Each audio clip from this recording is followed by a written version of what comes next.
Hello everyone, welcome to my YouTube channel English literature zone. आज के video में don eight पूरी, जो कि जैन महापात्र की काफ़ी फेमस पोएम है, उसको समझने की कोशिश करेंगे, उसका क्रिटिकल एप्रिशिएशन पढ़ेंगे। तो वीडियो शुरू करते हैं। वीडियो जो है काफ़ी इजी लैंग्वेज में होगा। वीडियो के थ्रू अगर आपका हेल्प होता है, वीडियो आपके सिलेबस का है, तो प्लीज़ आप लोग वीडियो को लाइक कीजिएगा, चैनल को सब्सक्राइब कीजिएगा और कमेंट करके बताइए वीडियो आपको कैसा लगा। और वीडियो से रिलेटेड कोई डाउट है तो आप इंस्टाग्राम पे टेक्स्ट कर सकते हो, और वीडियो का पीडीएफ चाहिए तो आपको टेलीग्राम पे ज्वाइन करना होगा। टेलीग्राम का लिंक और इंस्टाग्राम का लिंक दोनों आपको इसी वीडियो के डिस्क्रिप्शन में मिल जाएगा, या फिर आप चैनल के भी अबाउट सेक्शन में जाके देख सकते हो, वहाँ भी मिल जाएगा दोनों का लिंक। वीडियो शुरू करते हैं। डॉन एट पूरी, तो डॉन का मतलब क्या होता है ना, सुबह, मतलब सुबह के टाइम को डॉन कहते हैं। एट पूरी, पूरी की बात की गई है। Is one of the best poem of Jayanta Mahapatra, Jayanta Mahapatra की one of the best poem है ये। हु इज़ नोन एज, जो कि जाने चाहते हैं as the greatest English poet of modern Indian English literature, modern Indian English literature के ग्रेटेस्ट पोइट के रूप में जाने जाते हैं। Along with A.K. Ramanujan, Mahapatra is remembered as one of the pioneers of Indian English literature. Indian English literature के pioneers यानी अगुआ के रूप में भी जाने जाते हैं। मतलब शुरू इंडियन इंग्लिश में पोइट्री को शुरू करने वाले कौन कौन थे? महापात्र और A.K. रामानुजम के साथ। फिर आगे है Jayanta Mahapatra is first Indian poet थे who win a Sahitya Akademi award, जिनको कि साहित्य अकेडमी अवार्ड मिला फॉर इंग्लिश पोइट्री, उनके इंग्लिश पोइट्री के लिए। He was also awarded with Padma Shri, उनको पद्मश्री अवार्ड भी मिला for his outstanding contribution to the field of literature. Literature के फील्ड में उनका जो भी कॉन्ट्रीब्यूशन था, योगदान था, उनके लिए उनको पद्मश्री अवार्ड भी मिला है। फिर है ही रोट मैनी पोएम्स, ढेर सारा पोएम लिखे, इंक्लूड जिसमें शामिल है hunger, freedom, ash, a rain of rights और रिलेशनशिप। फिर आगे हम लोग आज वाले पोएम की तरफ फोकस करते हैं। The poem is set in town of पूरी। पोएम जो है, पोएम का जो सेटिंग रखा गया है, मतलब जिस जगह के बारे में बात किया गया है वो पूरी है, जगह है एक। पूरी is a famous tourist spot है, मतलब घूमने जाते ज़्यादातर लोग वहाँ पे। लोकेटेड इन ओडिशा, जो कि उड़ीसा में स्थित है। It is also famous for its Jagannath temple, ये फेमस है अपने जगन्नाथ टेम्पल के लिए भी। डॉन एट पूरी इज़ एन इमेजिन पोएम, एक काल्पनिक पोएम है। टेकन फ्रॉम द कलेक्शंस, जो कि लिया गया है उनके कलेक्शन, मतलब पोएम के कलेक्शन से। ए रेन ऑफ राइट्स जो पोएम का कलेक्शन था उसी से लिया गया है डॉन एट पूरी को। फिर आगे है the poem is written in 6 stanza, poem जो है 6 स्टांजा में लिखा गया है। And each stanza has 3 lines, और जो सारा स्टांजा है ना, सब में 3-3 लाइन है। There is not any specific rhyme scheme in the poem, और पोएम में ना कोई भी स्पेसिफिक राइम स्कीम का यूज नहीं किया गया है। द पोएम स्टार्ट्स विथ, जो पोएम जो शुरू होता है विद द पोएट जो शुरू होता है, is near a famous Hindu temple. Poet जो है एक नियर, पास में है एक प्रसिद्ध हिंदू टेम्पल, वही जगन्नाथ मंदिर जिसके बारे में पोएट बात किए हुए। Situated on the bank of a river, जो कि एक रिवर के किनारे सिचुएटेड है, स्थित है। He found numerous crows making noise, वो देखते हैं कि ढेर सारा जो क्रो है ना, कौआ, मेकिंग नॉइज मतलब शोरगुल कर रहा है, आवाज निकाल रहा है। And crowing of the crows is not pleasant, और जो क्रो जो था, मतलब थे, उनका जो क्रोइंग था, मतलब आवाज था, is not pleasant at all, वो बिल्कुल भी सुनने में प्लीजेंट नहीं था, मतलब सुनने में अच्छा नहीं था। नॉर्मली जो जैसे भी हम लोग कोई भी क्रो होगा, कौवा होगा, तो उसका आवाज सुनेंगे ढेर सारे कौवों का, तो वो प्लीजेंट मतलब सुनने में तो अच्छा नहीं ही लगेगा। तो पोइट वही बोलते हैं। इट इंडिकेट्स, ये चीज इंडिकेट करता है that there is a dead body, कि वहां पे क्या था, कोई डेड बॉडी था, मृत शरीर था। That they want to it, और जो वे लोग खाना चाहते थे, मतलब कौवे खाना चाहते थे वो उस मृत शरीर को, इस वजह से वो लोग मतलब आवाज निकाल रहे थे। Here symbolizes the whole country, यहाँ पे पोएट होल कंट्री को एज मतलब सिंबल के रूप में यूज करते हैं। कहते हैं if the skull remains in fact after cremation in such a holy and sacred city, मतलब जो स्कल है, मतलब इंसान का जो मस्तिष्क है, वो क्या होता है, रिमेन्स यानी बच जाता है, आफ्टर क्रिमिनेशन यानी दाह संस्कार के बाद भी, इन such a holy and sacred city, इस पवित्र जगह पे भी जिसका दाह संस्कार होता है उसका भी मस्तिष्क बच जाता है। द पोएट वॉन्डर, फिर पोएट यहाँ पे वॉन्डर यानी आश्चर्यचकित होते हैं। What would be the condition in other cities, जो भी अदर सिटीज हैं उनका क्या कंडीशन होता है, पोइट मतलब क्वेश्चन करते हैं। दैट आर नॉट होली, जो कि पवित्र नहीं है।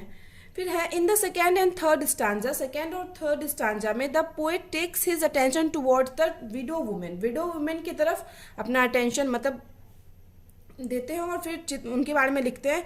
The women are white clad, women क्या है, वाइट क्लैड यानी वाइट कपड़ों में है। बिकॉज इन हिंदुज्म, क्योंकि हिंदुज्म में क्या होता है, हिंदुत्व में the women have to wear white clothes, women को क्या करना पड़ता है, वाइट क्लॉथ्स पहनना पड़ता है, टिल डेथ, अपनी मृत्यु तक, आफ्टर देयर हस्बैंड डाइज, जब उनका हस्बैंड मर जाता है तो उस वुमेन को भी अपनी मृत्यु तक वाइट कपड़ों में रहना होता है।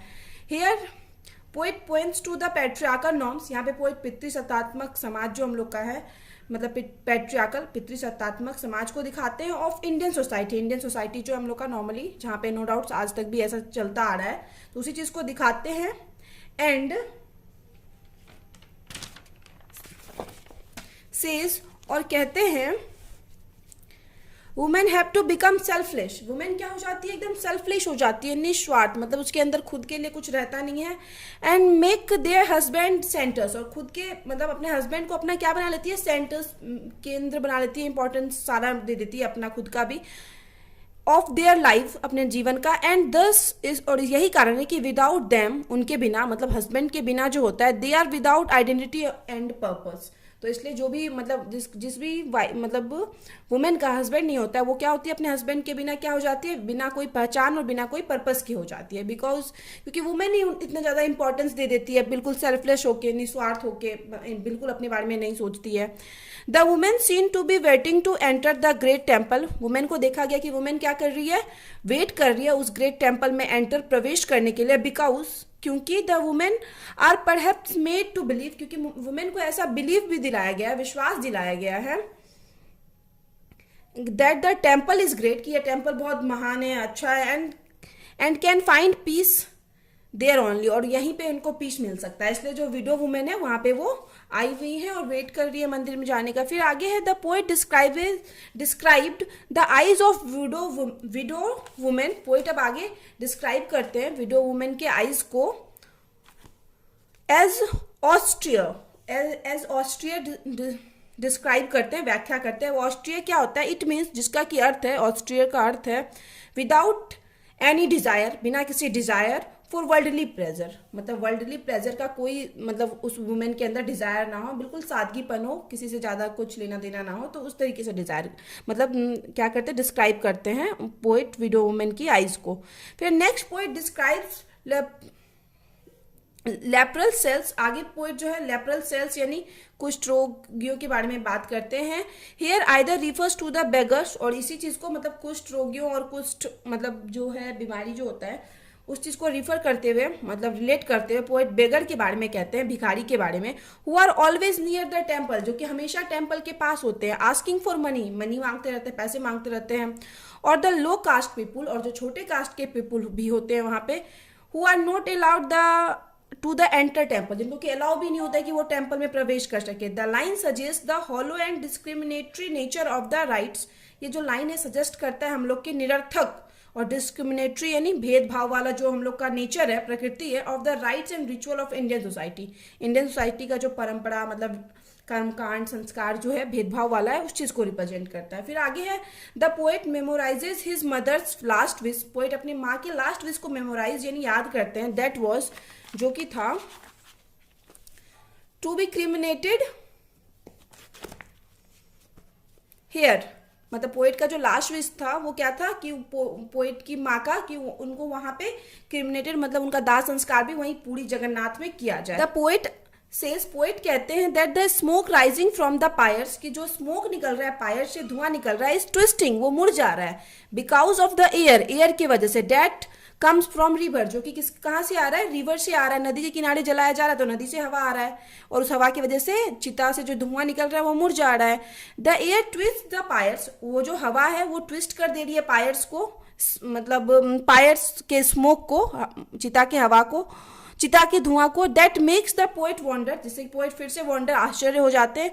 The certainly of the dead person eternal peace, जो कि नॉर्मली वहां पे जो जलाया जा रहा है लोगों को इटर्नल शाश्वत पीस शांति के लिए जलाया जा रहा है, because in spite of being burnt in A holy place, मतलब वहां पे जो जलाया जा रहा है होली स्पेस पे जो डेड बॉडी को जलाया जा रहा है, the smoke of the pyre which is perhaps his soul, smoke of the pyres मतलब जो चिता का धुआं है वो जो कि परहैप्स उनका क्या हो सकता है, सोल भी हो सकता है, अफेक्टेड बाय एयर, वो एयर से अफेक्ट हो रहा है। पोएट कह रहे हैं कि मतलब मतलब इंसान का जो सोल, नो डाउट मतलब नॉर्मली इमेजिन कर रहे हैं, जो कि धुआं के थ्रू चिता से निकल रहा है, वो एयर के द्वारा क्या हो रहा है, अफेक्ट हो रहा है, ट्विस्ट हो जा रहा है।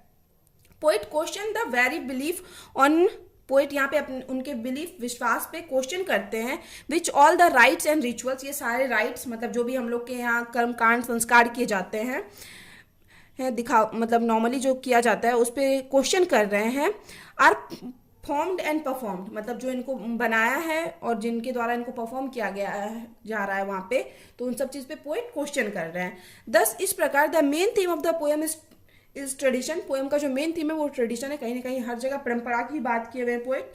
थ्रू द पोएम, पोएम के through the poet question the point of tradition, मतलब ट्रेडिशन पे क्या करते हैं पोइट, क्वेश्चन अराइज करते हैं, which are deeply rooted in Indian life, जो कि इंडियन लोगों की लाइफ में बहुत गहरी मतलब गहरे रूप से निहित है। नॉर्मली हम लोग की लाइफ में क्या है, गहरे रूप से निहित है ट्रेडिशन। इन पार्टिकुलर, विशेष रूप से, this poem is deals with rituals, ये पोएम जो किस चीज से डील करता है, रिचुअल्स से, संस्कार एंड ट्रेडिशन, परंपराओं को दिखाता है, विडम कर्मकांड को दिखाता है, टू डू विथ डेथ, जब मतलब जो कि इंसान की मृत्यु के टाइम जो किया जाता है, जो भी मतलब संस्कार कर्मकांड किए जाते हैं उस चीज को दिखाता है। Which gives the poem quite a sad and sober tone, जो इस सोबर टोन इस पोएम को क्या देता है, सैड और सोबर मतलब थोड़ा उदासी भरा बनाता है और थोड़ा निराशाजनक बनाता है। तो यहाँ पे वीडियो खत्म होता है। वीडियो अगर अच्छा लगा, वीडियो की थ्रू हेल्प हुआ तो प्लीज वीडियो को लाइक कीजिएगा, चैनल को सब्सक्राइब कीजिएगा और कमेंट करके बताइए वीडियो को कैसा लगा। और वीडियो का PDF चाहिए तो आप टेलीग्राम पे ज्वाइन कर सकते हो। मिलते हैं नेक्स्ट वीडियो में नेक्स्ट